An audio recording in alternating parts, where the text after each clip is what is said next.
Guys हम गए थे पोरबंदर। ये 11वीं की मैच इसको बना रहे हैं गोपाल भाई। बना रहे स्वीट।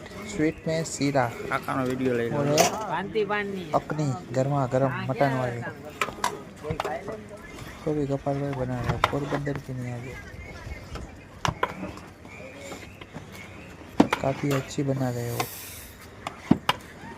सीरा बनाया था उन्होंने, चॉकलेट और पाइनएप्पल दोनों टाइप का सीरा बनाया था। चोखे घी का, शुद्ध घी।